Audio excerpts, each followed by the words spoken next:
I can't buy the air I breathe. I can't buy the trees. I can't buy the deepest seas. But it don't matter, 'cause they're there for free. Hello and welcome to Around the World in 88 Tales with me, David Heathfield, here at the Royal Albert Memorial Museum in Exeter, Devon, the southwest of England. And way up north, I believe, are you in Edinburgh, Svend-Erik? No! Sven-Erik Engh, where are you today? I'm in Aarhus. That's in Denmark. I'm visiting my son, and you might hear people coming in and out of this kitchen because, there's a lot of reason for that. But you will just hear people coming in, making coffee, doing whatever they have to do, and that's part of it. That's part of it. Thank you. That's absolutely fine. And you're from Denmark originally? I'm born here, and I've lived here in Denmark for 59 years. I just had that feeling of now I need to do something very different. So I moved to Scotland. I moved to Edinburgh with my wife, storyteller Alice Fernbank as well. And we do a lot of things down at the storytelling center, the Scottish Storytelling Center. So I'm mostly in Edinburgh, Scotland. So here Scotland. We are, Scotland, beautiful country. Okay, we're absolutely losing it again. Here's Scotland, and not very far across the waters is where you are now in Denmark. In Denmark, yeah. So many years ago, it was the other way around. The Vikings came to the whole British island, and we did what we did. But if you look around in the most of UK, there is these ting. There is one up in the northern part of Scotland, up in Shetland. It's called the Lortingholm, and that is actually a place for Parliament. And that idea, I think, maybe not, maybe yes, was very originally from here, from Scandinavia, and brought to the UK. Fantastic. Svend-Erik, can you tell us a little bit more about yourself as a storyteller and why you wanted to be part of this project, Around the World in 88 Tales? Well, I started as a storyteller in 1994 when I became a teacher at the Borups Folkehøjskole. A folkehøjskole is a special form of school where people come in from around Denmark, if it is in Denmark, or if it's an international, they come from around the world. It's grown-ups. And mostly they're learning about themselves, they're learning about the other people in the group, and then they're learning about the world. And it's very free school, there's no curriculum, and it's all about knowledge for the whole life. It's founded by Grundtvig, and he said a school for life. And I was teacher there for 6 years, and I started telling stories. And while I was doing that, a movement really came here in Copenhagen. Well, I'm in Aarhus, but in Copenhagen and around Denmark. I've sort of adapted from UK, I think, very much because you were ahead of us. And we started telling stories around in schools and festivals. And I've been doing that ever since. And last year, the pandemic hit us all, we started doing it online. And I did a lot of duets, and you were part of one of it. Yes, it was fantastic. And I have to say at this moment that this idea that you came up with, the duets on Zoom, has very much inspired this project that I'm doing now, meeting storytellers and exchanging tales inspired by artifacts. This exchange, it's a beautiful idea. Thank you. Thank you. Yeah, and it came very much from the work that we did at the Storytelling Academy. We had that for 10 years in Sweden, where there was a lots of project, always new ideas, how to explore what is actually storytelling. And for me, storytelling is about interaction, this connection with other people. So it came from that. And right now we're doing a Giant's Heart storytelling school here, based in Edinburgh, but online. And we do a lot of activities and courses, workshops, stuff like that. And conversation about Nordic myths. You're invited. It's great. Thank you very much. I'd love to be part of this. So, without delaying any further, let's get on with the stories. And Svend-Erik, you've chosen to be surprised. You've chosen not to know what the artifact is that you're going to be telling a story about, which is fantastic. I'm going to tell a story first, and then you have a bit of time to think, listen to the story, look at the artifact and see what story comes to mind. And the artifact is a hammer. So you can see this beautiful hammer. Oh, I should just move my microphone like that so you can see it more clearly. And this is called the Golden Hammer shop sign. Shop sign? Yes.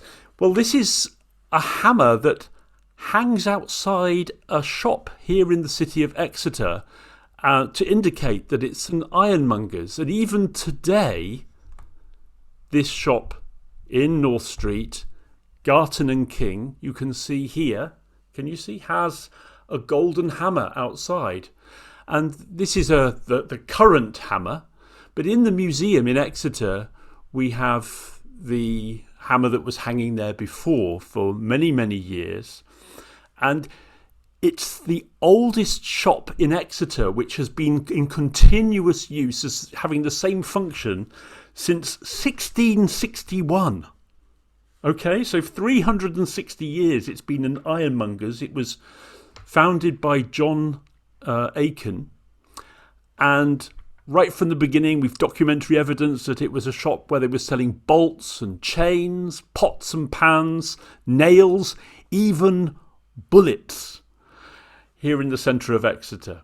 And this old hammer is hanging now inside the museum. It's made of copper and iron and would have been painted on the outside with gold, as the current one is hanging outside the shop. So it's a sign of commerce. But the hammer, you know, it's a tool that endures and appears in stories in many, many cultures.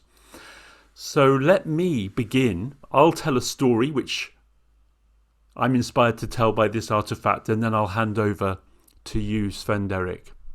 And if you're in the Facebook at the moment live, or even if you're watching the recording or watching this YouTube, please do tell us who you are, where you're joining us from, and you can comment and join in with the story and tell us anything you want to tell us. So here we go. This is a story I first heard told by another storyteller called Eric Maddern many years ago, and I've heard various versions and read various versions. It seems to be a story that doesn't come from one particular part of the world. There are variants in many cultures.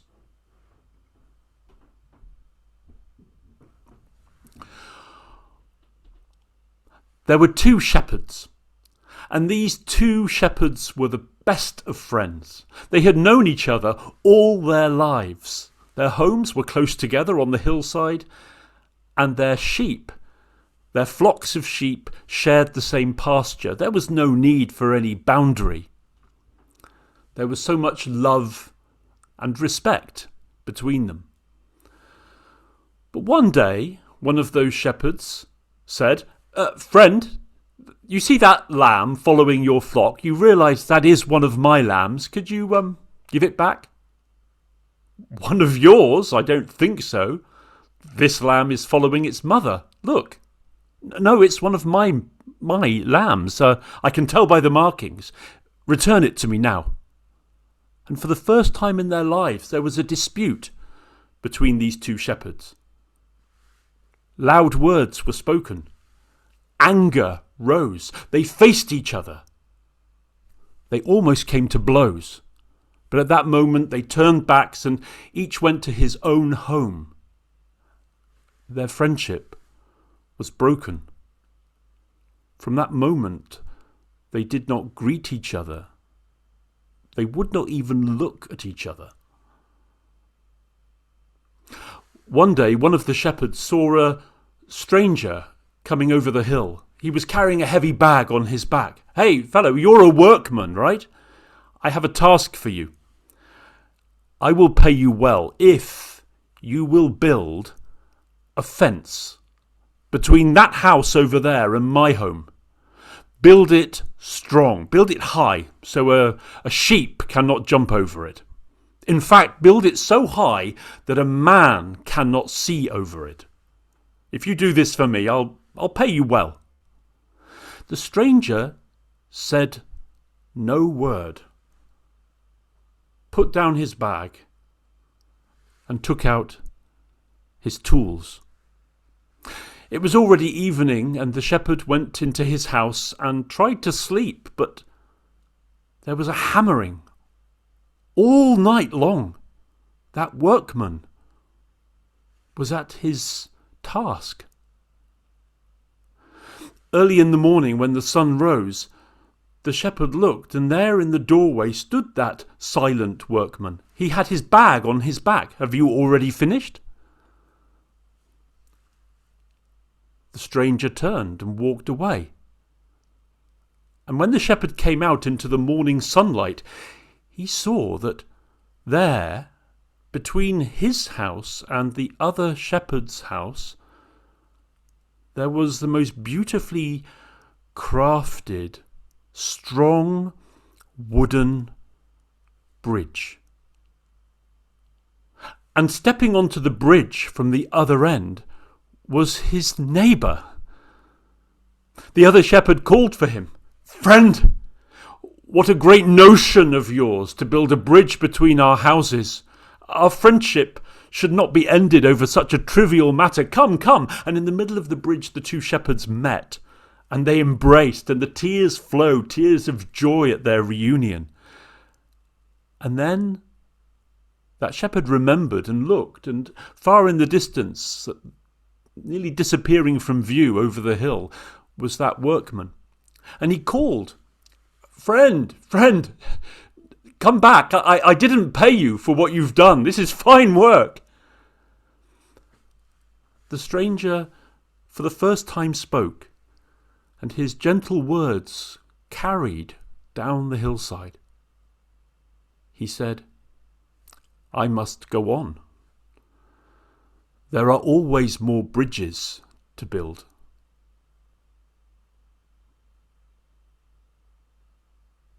So that's the story that came to my mind when I think about this hammer here in the museum.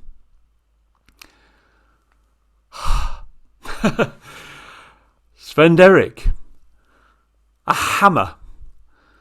I can see we're joined. I'm looking in the Facebook Live at the moment. We're joined by people in Cornwall. Hello, Roger Keast, a friend in Cornwall.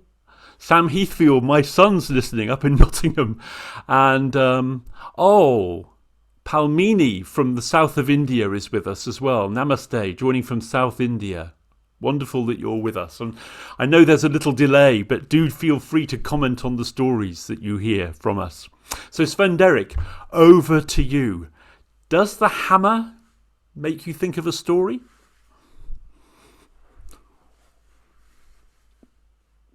I don't know why, but I can't hear you at the moment. When I saw the hammer, I immediately thought of one of, you call him Thor, with a bit of, we call him Thor. That's where you have Thor's Day. But when you told this story, I would like to tell a slightly different story. The hammer is just in the end of this story. Fantastic. And it is all about two groups of people starting to be paranoid about the others. And it is about the gods.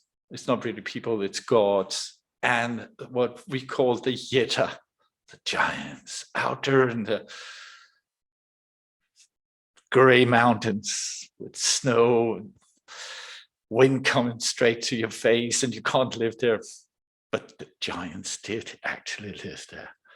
And the gods started thinking about, how can we protect ourselves? I mean, sometimes these giants, have you seen how many there are? They're just growing and growing in numbers every single day. So one day they will sweep over our borders and just destroy us. Yeah, we need a wall. We need to build a wall to protect ourselves against these strange creatures that's living out there in this mountain. And that was in a meeting. A meeting was always with Odin at the end of the table, and then all the other gods at the other end of the table. There was Loki. Loki, the one that also the little trickster with a little smile on his face and trying to figure out what to do. And as I left this meeting, the conversation spread. We want to build a wall. We need to build it. I have no idea what happened, but just right now, jeg har ikke gjort noget som helst. Det faldt bare ned. Jeg ved simpelthen ikke, hvad det er. Okay, there was a painting falling down just when I told this story. Wow. I'm so sorry about that.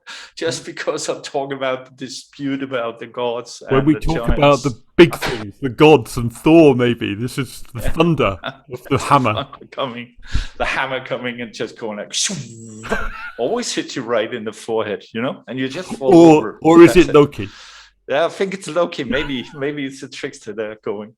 But anyway, the rumor spread, and suddenly there was this tall man standing in the middle there with a big black stallion saying, I can build you this wall.